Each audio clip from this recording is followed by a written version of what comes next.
WPRN.FM, your station for progressive viewpoints on politics, economics, health, the environment, and a whole lot more. The Progressive Radio Network is moving forward, and we hope you're coming with us.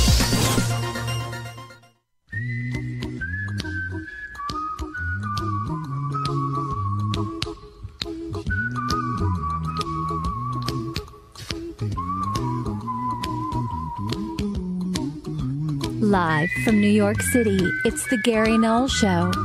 And now, your host, Gary Null. Hi, everyone. I'm Gary Null, on location, helping a group of people on their journey to health and happiness. We're going to talk about how we can live a longer life, the role that the black tea plays in that. Good study from the University of California, Los Angeles. We're also going to look at the role of our diet in helping us with health and illness. We're also going to look at, well, what if we're a picky eater as a kid? How will that impact the behavior that we manifest through life? University of Illinois has some thoughts on that. I'll also talk about how if you're exposed to pesticides during pregnancy, it really increases your risk of brain tumors in children. The French Institute of Health and Medical Research.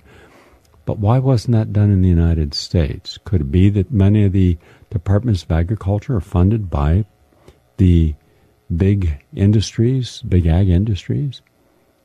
1 hour of exercise a week can prevent depression, according to the University of New South Wales.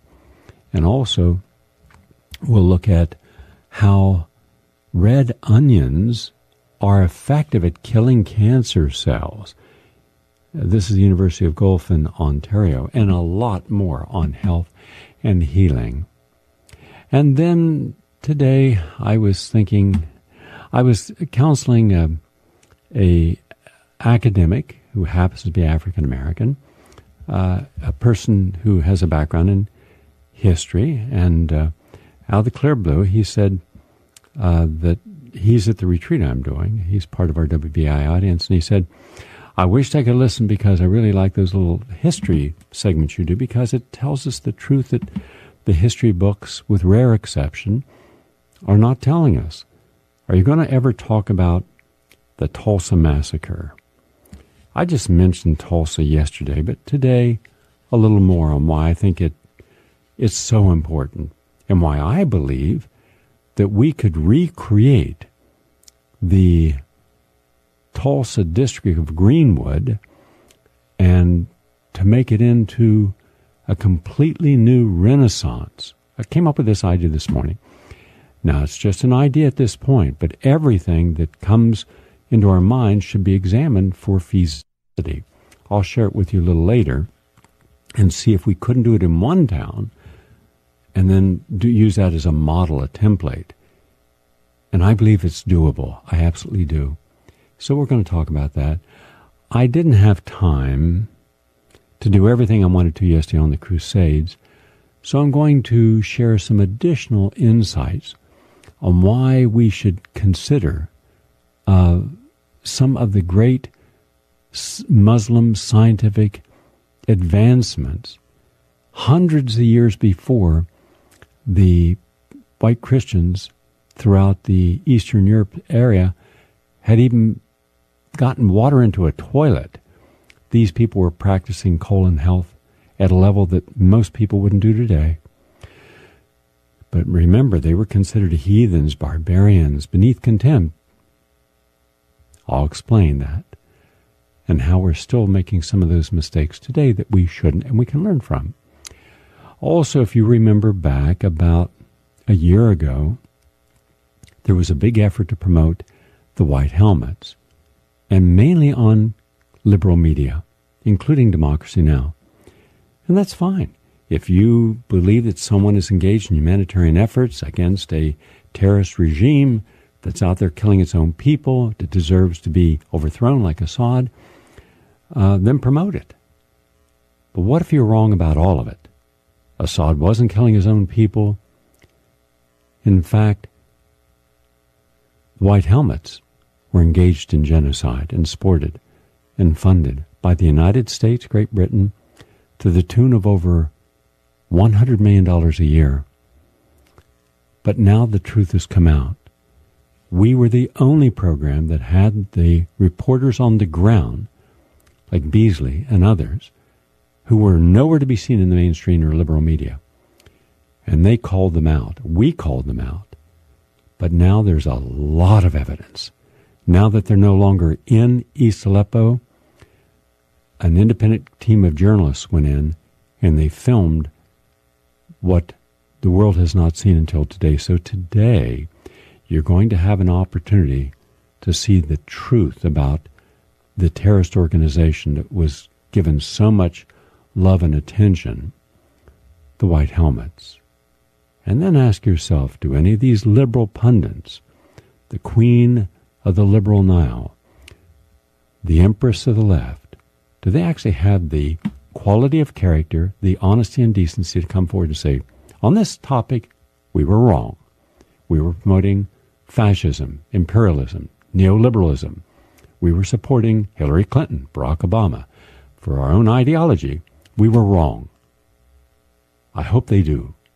I hope they have the character to acknowledge when they're wrong. Because if not, then there's not a shred of legitimacy left in much of Pacifica, broadcasting, the left, its writing, and its pundits. And why do you think there are now 100 million independents and the progressive moving away from both Bernie Sanders, the Democrats, the liberal community? Because it's so hollow. You'll hear the truth here. I can promise you, you will not be hearing this elsewhere. So we have a lot to share, as we try to do each and every day. We always begin with the latest on health and healing, because it's something that universally, all over the world, people can benefit from. Now, before there was green tea promoted, or white tea, or oolong tea, there was black tea. In fact, black tea was what was principally used before there was Earl Grey tea in Great Britain, and all over India, and much of China. According to the University of California at Los Angeles, researchers have demonstrated for the first time that black tea promotes weight loss and other health benefits by changing bacteria in the gut. Now, we know that it helps your heart, circulation. It helps the endothelium, healing of the lesions in the lining of the arteries. That we know. We know it helps interfere in the cancer process. If you have cancer, it helps in stopping some of the metastasizing process. That we know, both from green tea and black tea. But this study, scientists showed that black tea alters energy metabolism in the liver by changing gut metabolites. It was published in the respected European Journal of Nutrition. The study found both black and green tea changed the ratio of intestinal bacteria, and the percentage of bacteria associated with obesity decreased, while bacteria associated with lean body muscle mass increased. That's a good thing. Now, previous studies indicated that chemicals in green tea called polyphenols, P-O-L-Y, phenols, P-H-E-N-O-L-S, are absorbed and alter the energy metabolism in the liver. And you want a healthy liver. I remember once I was doing a cancer conference, and it had taken about a year to put it together. And before, it actually took 6 years. It took 5 years of getting a group of independently diagnosed persons with cancer, meaning the doctor I was visiting could not have done the original diagnosis or test. They had to have been diagnosed and given a prognosis based upon some university hospital, Mayo Clinic, MD Anderson, Roswell Park, all these respected institutions, Sloan Kettering. But then the cancer therapy didn't work. So by the time the people entered any of these 6 protocols by 6 different physicians, they were terminal, meaning they were 0 chance they would have survived. From the moment that they arrived, and meticulous records were taken. Then I waited 5 years. I went to the clinics. I went to Germany, Dr. Issel's clinic, and Dr. San Diego, Dr. Virginia Livingston Wheeler, brilliant woman in science and medicine and philosophy, down to Al-Qaeda in Panama, Florida, and Brzezinski in Houston, Texas, and Burton in the Bahamas, Revisi in New York. In any case, these people had proof that they had patients at a statistically significant level, meaning over 5% of their terminal patients 5 years later were not only alive, but actually cancer-free. Because the American Cancer Society said if you are alive 5 years after your diagnosis, you're considered cured. Well, John Wayne was alive 5 years after his treatment, and then he died. And so therefore, he both was cured and killed. So which is it? So it was an oxymoron. It's just the stupidity, not only the American Cancer Society, which is, everything they do, in my opinion, is stupid and self-serving, but that was the whole mindset of the cancer community. Well, I had a much higher standard. Don't show me a patient that's in remission. Don't show me a patient that still has cancer but still alive. Show me a patient that has zero cancer in their body 5 years afterwards. So I had to make multiple trips. I spent probably 30,000 hours of my life investigating this. And finally, we had it. The highest cure level was Dr. Joseph Issel's. He had a confirmed, independently confirmed, not him, Professor Audier of Leiden University showed that he had a 17.7% cure rate with terminal patients. No one in history has ever come close to that. Others were somewhere between 10 and 14%. Revisi was right behind him. And so I brought all these people together for a conference. Many of you, I'm sure, attended that because it was at Robert F. Kennedy High School. It was the largest auditorium I could find in New York that was available. It seated over 800 people. We had about 3,000 that came throughout the day and evening. It started in the morning, went clear till night. And they would talk about their therapies, take questions. It was really, a lot of doctors came. It was a wonderful experience. Well, that night I took them to dinner. There was a place over on 72nd Street called Hise's. And it had a large dining room. And the owner, I said, these are people who've come from around the world. And, like I introduced them. And she made each one whatever they wanted. And it was great food. But then a couple doctors came up and sat in. They were kind of sitting at the tables around us. And that was fine. Not a problem. And one of them was Dr. Nicholas Gonzalez. There was also Dr. Kelly and Robert Atkins, who I did not want there because he was an interloper. And Bob and I had some things we could share in common. But the one thing I did not share in common with Robert Atkins was his approach to cancer. In any case, one of the things that Gonzalez asked was, do you work with people with chemotherapy? Now, here's the interesting answer. They all said yes. They all had worked with people who had chemotherapy. But the chemotherapy had hurt the people. And Issel said it best. He said his therapy would be a lot more successful if the people came with a healthy liver. However, most people didn't. So he spent 90% of his time rebuilding the health of the liver and getting rid of local focal infections, like getting rid of bad teeth and root canal and turning off inflammation in the joints. He said you can't be fighting a cancer at the same time the body's diminished immune system is fighting all these local infections throughout your body. So he took care of all that before he went to work on the cancer. And they all kind of agreed upon that. And each one had a different way of impacting the immune system because all these people at this table had one thing in common. At the core of their therapy was build up the person's innate immune system. Get it working. And each one had a different process. And they all worked. And the most comprehensive process of all was Joseph Issel's, and he had the best results. But Kelly, who I did not have a discussion with these gentlemen present and Dr. Livingston Wheeler present. I waited till afterwards, and he and I had a rather harsh conversation. I thought he was a fraud.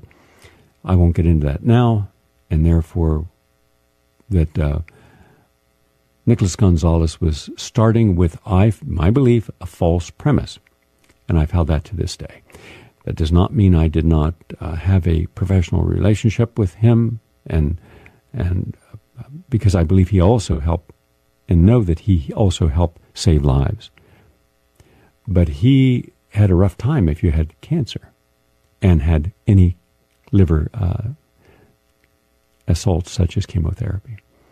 I just wanted to bring this up because a lot of people didn't understand why, if your liver was damaged, wouldn't you be acceptable as a cancer patient? Because you got to understand, everything that goes in your body has to be processed through the liver. And everything taken out of the body has to be processed through the liver and the kidneys, and through the sweat glands, through urine, and through and if you have damaged liver and damaged kidneys, it's like running a race and suddenly you have to tie one leg to the other. It's like you're a bag and you're trying to hop. Big difference. And that's why helping the liver is so important, and detoxifying is so important to the healing process. So here's black tea and the polyphenols, and the green tea and the polyphenols. And what they do is they help alter the bacterial metabolites that also help with the formation of short-chain fatty acids, the type of bacterial metabolites that have been shown to alter energy, and suddenly your liver has energy. Your muscles have energy. So when your liver has energy, and your brain has energy, and your heart has energy, and your kidneys have energy, you've just put a big, big advantage on living instead of dying. Quote from the study: "It was known that green tea polyphenols are more effective and offer more health benefits than black tea polyphenols, since green tea chemicals are absorbed into the blood and tissue. The results suggest that both green tea and black teas are prebiotics that induce the growth of good microorganisms that contribute to a person's well-being." So, here's what it can do. It's fat. It can help you. And it can give your whole metabolism energy. People with chronic fatigue syndrome, Lyme's disease, people with loss of mitochondria, people getting older, they would all benefit with good bacteria and more energy. See, something that simple, something that wonderful, inexpensive, that we could use that can make a difference. From the University of Illinois, they did a study about children, most preschool children. Well, we know they're picky eaters, and we consider that just a normal part of growing up. All of us, as kids, had our preferences. And then we're told that, okay, that's normal, and in part it is. But now here's where the difference comes. All parents, at least when I grew up, but not about everything, we had to eat what was on our plate, and we had to eat slowly, and we couldn't rush it. If we rushed it, we had to wait there till everyone else was finished. And they may allow us to avoid one item. Like I wouldn't eat liver. I remember telling my mom it looked like a shoe, the sole of a shoe. And she's, well, I'm going to put some sauteed onions on it. And I said, I don't care what you put on, I'm not eating it. So I didn't. And she accepted that. But that was the only thing I wasn't allowed to eat. Everything else I had to eat. Today, a parent frequently wants to be the best friend of their child. It's part of this whole new mushy-washy, eeny-meeny, decimini, uat-wadamini, examini, salamini, uat-wad, the beat, belly, oat, and dote, and boob, dot, and dot, and shoo-woo. That's kind of the mush-brain parent of today who just is clueless of what it means to actually create discipline. Heaven forbid that they should actually insist that their kid go to bed on time, or put down the cell phone, or get away from the computer, or read a book, or have an eye-to-eye conversation, or clean up their room, scrub down their toilet bowl, or any of the things that normally should be done. Help with something, because maybe that might make that little precious, pixie dust, wonderful creation that lives in the ethereal wonderland, they might be angry with us. So you make the mistake of saying yes to everything. Now, the old-fashioned picky eater, they want to have their chicken nuggets at every meal. They're refusing to allow you to put anything new or healthy. As a result, they may end up with gastrointestinal distress, be underweight, overweight, eating disorders, and that's going to happen. Parents and other caregivers often deem children as even being picky eaters for a variety of reasons, and most of the time it's because they have not encouraged a child to try different items. For example, my daughter, who I would make her meals, there were foods that she didn't like Brussels sprouts. Okay. So I thought, all right, if she doesn't like a Brussels sprout, what is it? So, you chew a Brussels sprout. Well, it's kind of chewy and it's kind of tasteless. Has a little bit of a bitter aftertaste, so it doesn't have a good mouthfeel. So how can I make this different? So I did something simple. I took some roasted pine nuts, put a little sesame tahini on it, then blended the Brussels sprouts with the tahini and made a little pate. Then I got some rice cakes, and I put the rice cake and smeared this on it and said, "Here, Shelley, do you like this? What's in it? Will you tell me what's in it? Tell me what do you like? You like peanut butter? What do you like?" She'd eat it and say, "I like this." Okay. Well, it had the toasted sesame, toasted pine nuts on it, pignolias. That's good. Had the Brussels sprouts. They were just pureed, and that was good. It had the tahini, sesame butter roll. That's good. Had a rice cake. That's good. Everything good except you alter how it's given, so you have to be creative. And children love to be excited with something new. Now, they may like it or not like it, spit it out or, take it down, but at least you're being creative with them.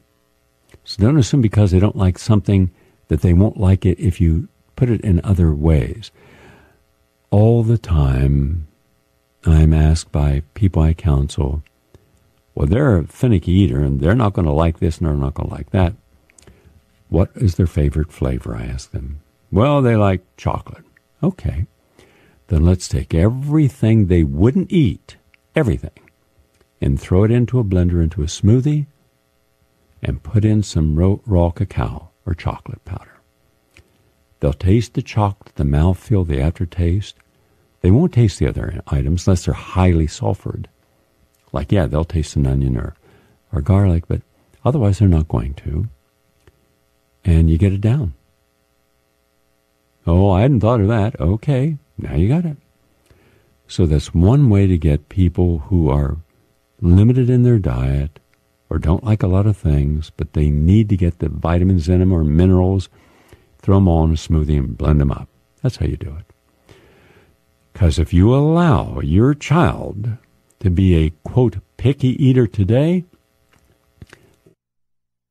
ability that they're going to end up with a chemosensory gene alteration, that they're going to stay that way the rest of their life, which will extremely limit their diet. So if right now they like a McNugget taste, then everything they're going to be is fried, battered garbage. And then you're going to see the health consequences. It's all bad. But we can make it all good. Exposure to pesticides during pregnancy ups the risk of brain tumors in kids. This is a study from the French Institute for Health and Medical Research in Paris. And what they find is this. Mothers-to-be, just take note, exposure to all pesticides except those that are naturally made. Like if I took some apple cider vinegar and I diluted it 3-to-1 with water, and then I put in some lemon juice and cayenne pepper and garlic juice, and then I spray that, I can kill aphids, and I can kill beetles, and I can kill all kinds of things, and never harm the plant. I also did something. I asked a basic question. Why is it you rarely see lavender, which is one of the most difficult plants in the world to grow, by the way? I've driven through the French countryside, and you just get out of the car, and you stop, and you just stand in the middle of a lavender field. You think this is paradise. The smell is just overwhelming. I lie down in a field of lavender and just stay there for an hour. And it is not only great to smell, but it's also very good medicinally. Now, imagine that lavender is very hardy. There are very few insects that can destroy it. But that's also true for the purple plum. That's also true for the tart cherry. There's certain very dark purple or lavender or red fruits and vegetables that seem impervious to insects. Then it has to be in the skin. And indeed, the scientific literature shows it's in the skin. So I would peel the skin, put it into a blender, make up an infusion, and spray it on plants like lettuce. Nothing touches it. And as a result, in the middle of the summer, there I have my test farm, and everything's growing, 60 different types of leaf lettuces and sprouts. They're all growing. Nothing's being eaten by insect. In part because what protects, here's the takeaway message, what protects that plant from being eaten or destroyed or damaged can be used to protect other plants. And that's, just remember that about lavender and lavender oil. But garlic oil does the same. Onion oil does the same. They're great at protecting roses, and which is very vulnerable. But spray it on everything. But don't use pesticides, because chemical pesticides, quote, the findings indicated that pesticide use was associated with a 1.4 times, that's 140% increase in risk of childhood brain tumors. I repeat, 140% risk in the increased brain tumors in children. And residential pesticide use, meaning it. So get rid of that. One last thing. 1 hour of exercise a week can prevent depression. Wow. I just, and I'll publish it as soon as it's published, Depression and Anxiety, and many of you might remember I did this a year ago last summer with 500 people in a church over on 86 in West Net. The results were phenomenal. 93% of the people I work with who had depression who finished the study reversed their depression. Their doctors took them off meds. They've stayed off all meds. And the same with anxiety.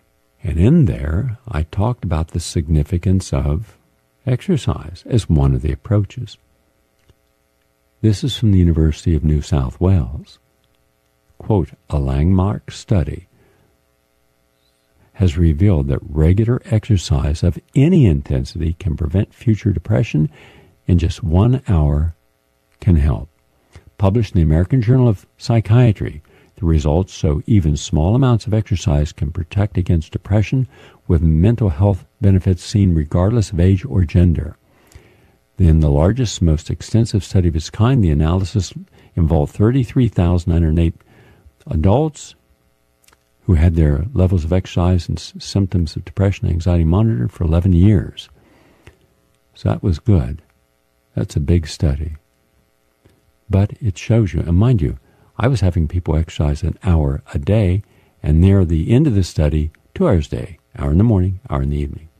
So the more exercise you do, it's important. And I mentioned earlier from the University of Guelph in Ontario that if you're looking for a flavorful way to help fight and prevent cancer, A red onion a day keeps cancer away. Now, a sweet onion a day keeps high blood pressure away, as does garlic. If onion and garlic together, you're doing a lot to lower your blood pressure. And this is one way to help prevent cancer, just like an apple a day helps with your heart and cholesterol. So this is a study that showed that red onions affected the growth and proliferation of cancer cells. And it also found that not all onions are equal. The red onion had the greatest benefit. The ruby ring, R-U-B-Y-R-I-N-G, red onion, was the most effective. So get your red onion into your salads, and that can help them. Why? Because they're high in antho, A-N-T-H-O, cyanin, C-Y-A-N-I-N, anthocyanin.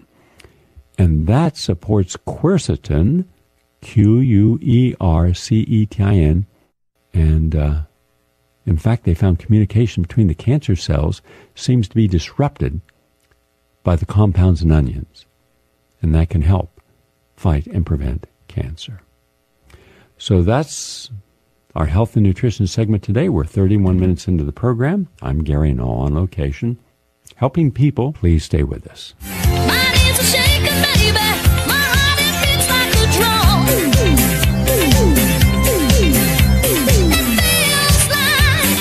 feels like I'm in love. Ain't been this way before, but I know I'm turned on.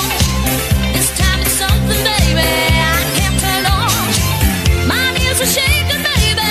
My heart, it beats like a drum. I'd like to welcome all of you who are just coming across our dial. I believe that we have, in many cases, not all, but we have been given interpretations of historical events and people that have been biased to such a degree that over time the truth gets lost.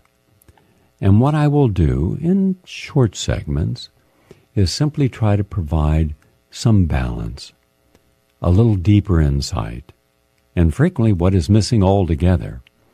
For example, when we have water in a single toilet, or a single toilet in a single home. I think the first home in England to have water in a toilet was Wolsey Castle.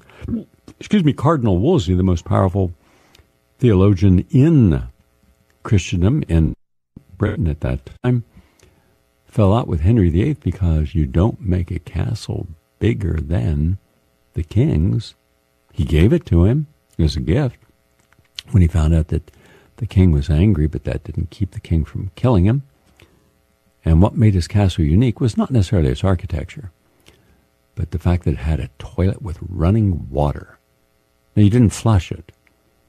I'll deal with that on an upcoming program. I spend a lot of time traveling the world, and I like to go into the old cities, the country. I like to go into their libraries. I like to ask the questions that normally aren't asked. Tradesmen, those things interest me. In Great Britain, to give you an example, a person would go from doing a class, the medical students, with no gloves, just opening up a cadaver filled with bacteria and viruses, pulling out organs, showing them which organ was which and where it was. They would just wipe their hands on a towel, walk right into another part of the hospital and deliver a baby.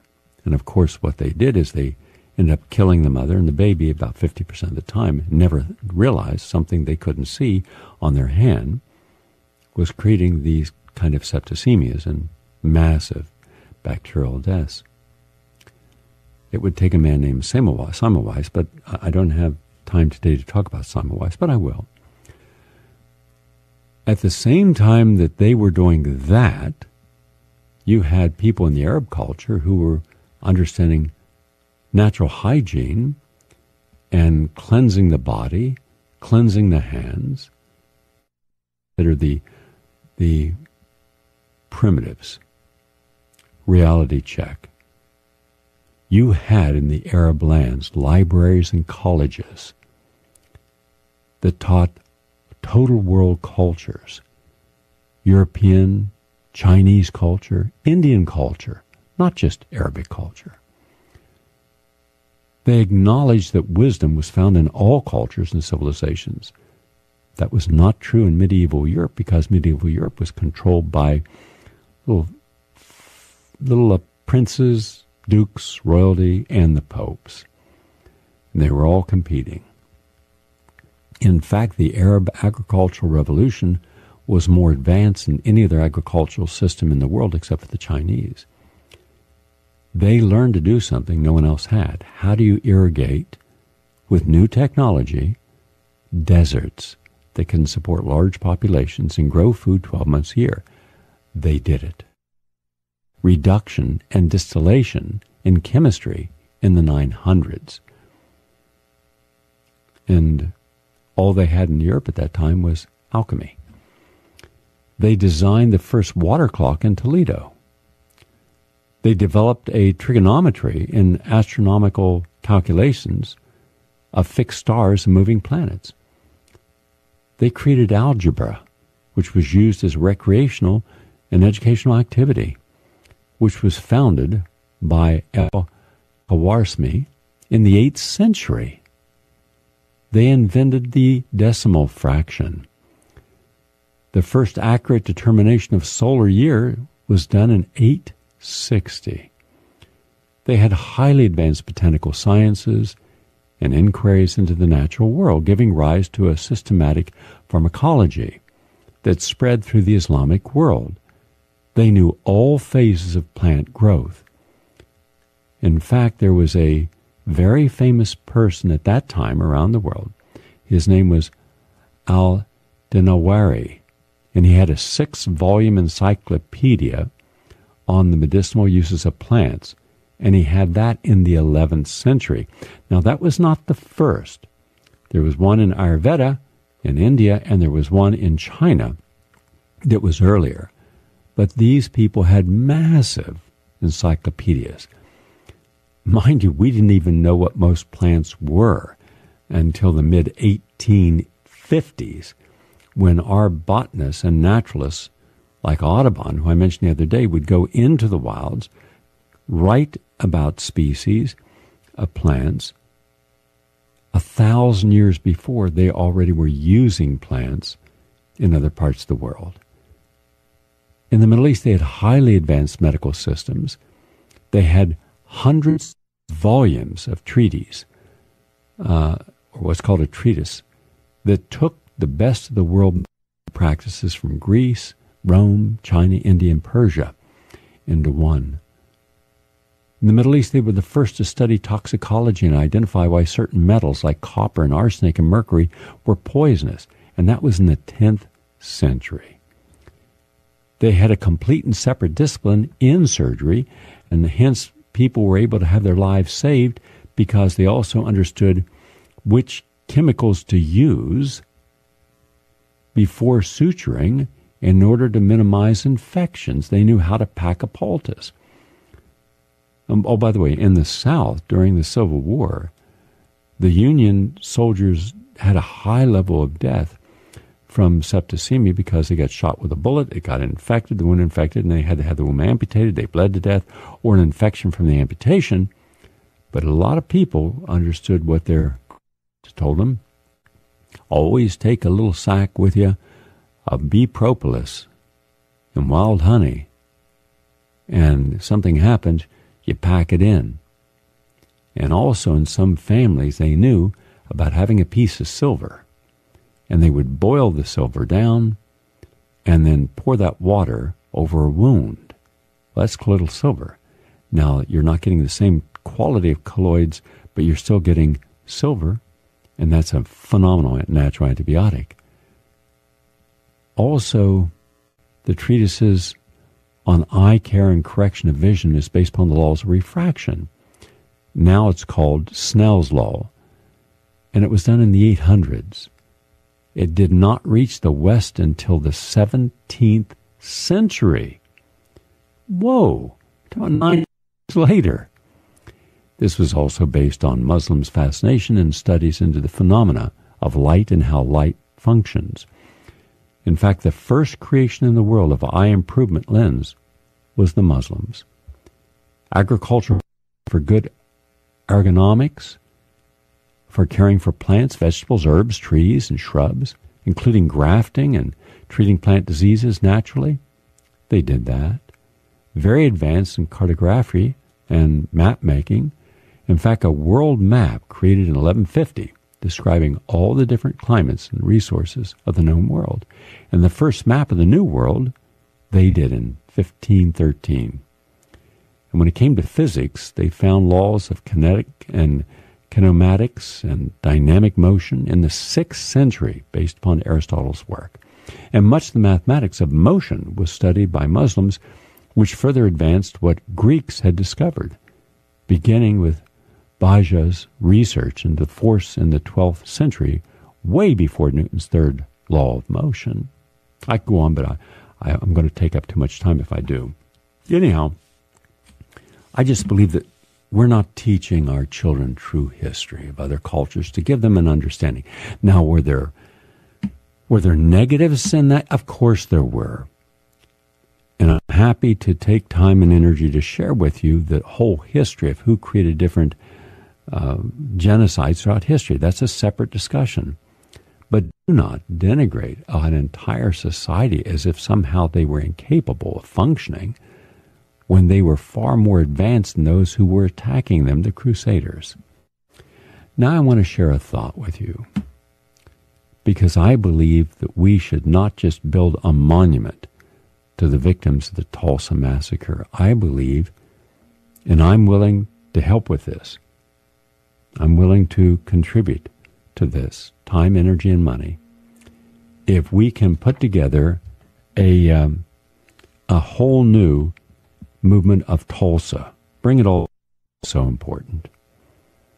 The wealthiest African-American neighborhood in America at the time, it was called the Black Wall Street. It was founded by immigration of blacks in 1907. And many had relatives living in the area who had been part of the Trail of Tears that relocated Eastern and Mideastern tribes, mainly the Cherokee, to reservations in the West. But there were also blacks who were a member of that. And they connected with the oil boom in the early 20th century. And O.W. Gurley, a wealthy black landowner in Arkansas, participated in the Oklahoma land run in 1889. And he resigned from a presidential appointment under President Grover Cleveland to strike out on his own. So in 1906, Gurley, G-U-R-L-E-Y, moved to Tulsa, Oklahoma, where he purchased 40 acres of land, which could only be sold to a colored person. This eventually became Greenwood. And Greenwood Avenue housed almost all of Tulsa's black lawyers and realtors and doctors and other professionals. It would be like the Fifth Avenue of Manhattan. There were at least 15 well-known black American physicians. One was Dr. A.C. Jackson. He was considered the most able black surgeon in America and was one of the Mayo brothers, by the way, who he was murdered in the riot. And the massacre is what has been erased from our consciousness and textbooks. It was instigated by a black man named Dick Rowland, 19-year-old shoeshiner.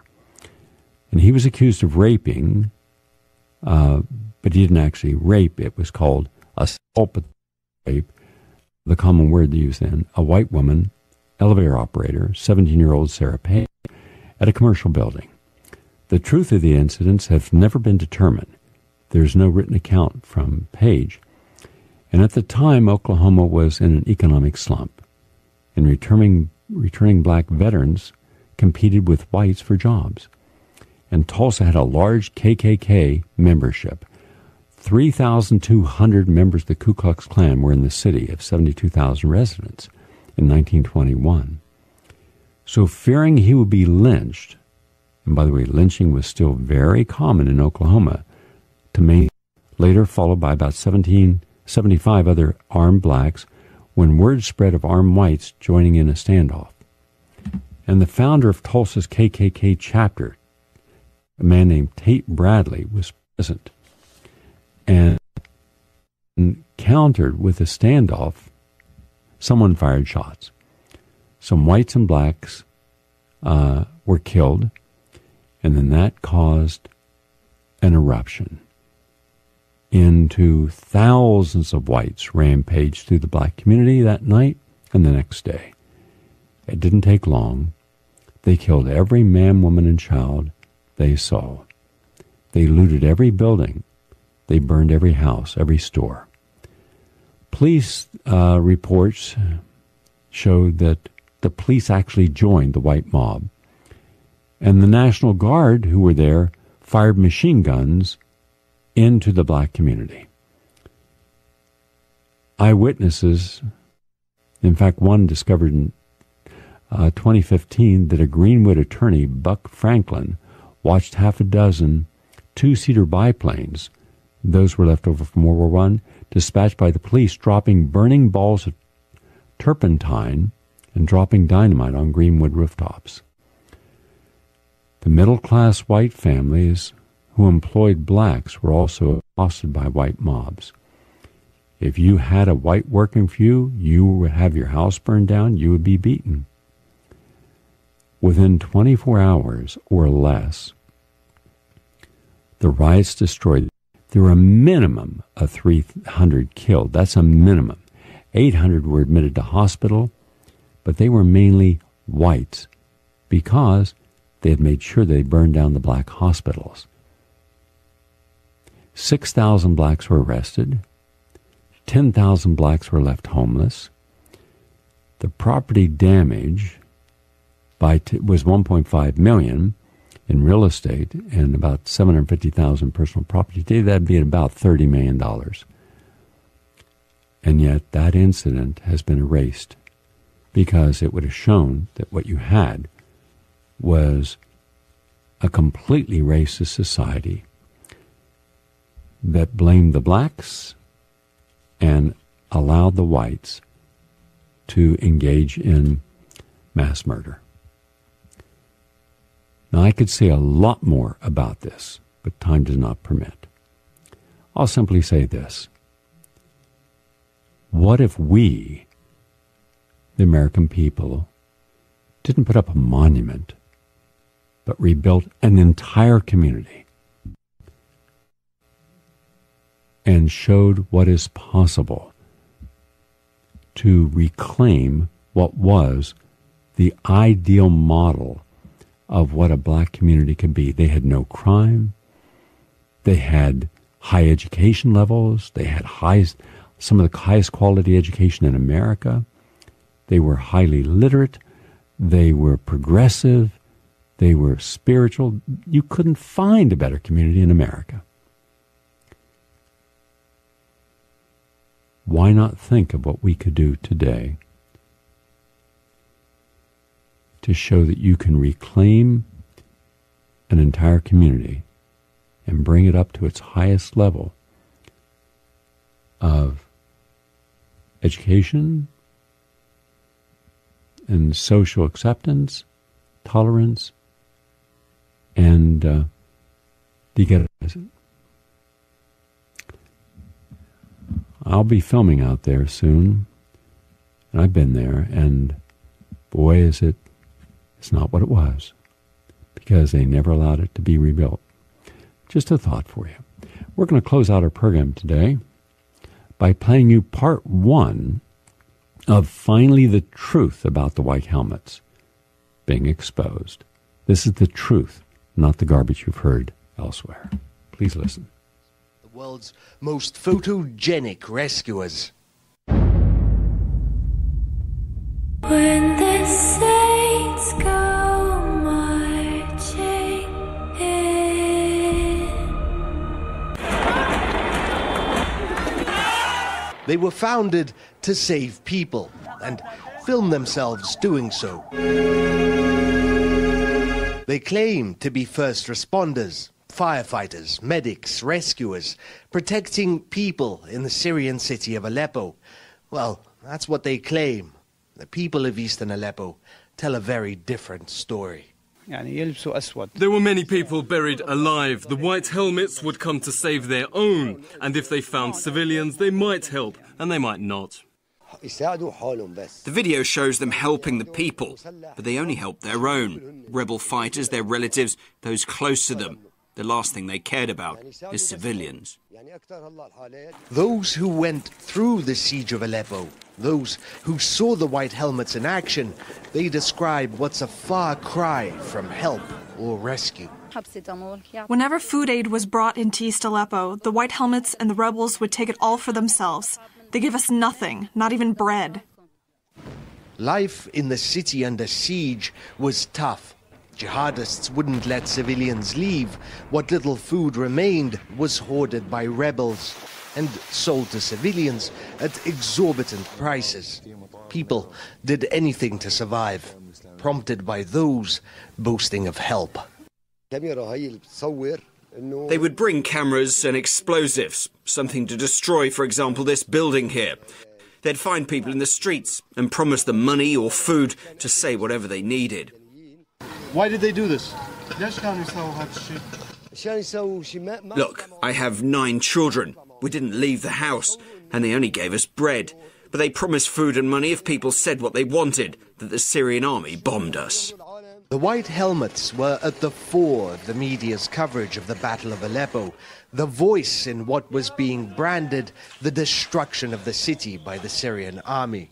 They were portrayed as heroes, and their carefully shot and stage-managed videos were a constant feature. The Syrian first responders who risk their lives to save others in war-torn Aleppo. In the face of unrelenting brutality, heroes have emerged. They have all chosen to risk their lives to save others. Yet, on the ground, the testimonies speak otherwise. No one did anything out of humanitarian concerns. It was all about money. They joined the white helmets and others only for money. No one cared about the Syrian people. They were always there, proclaiming the destruction of the last hospital in Aleppo, almost weekly. We visited one such hospital, which also doubled as one of the White Helmets' headquarters.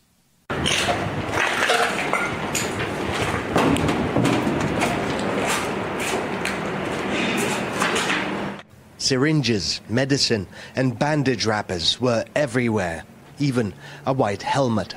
But that was expected. This was not. Interesting thing. So, this is a former school building in East Aleppo, the part that the rebels held.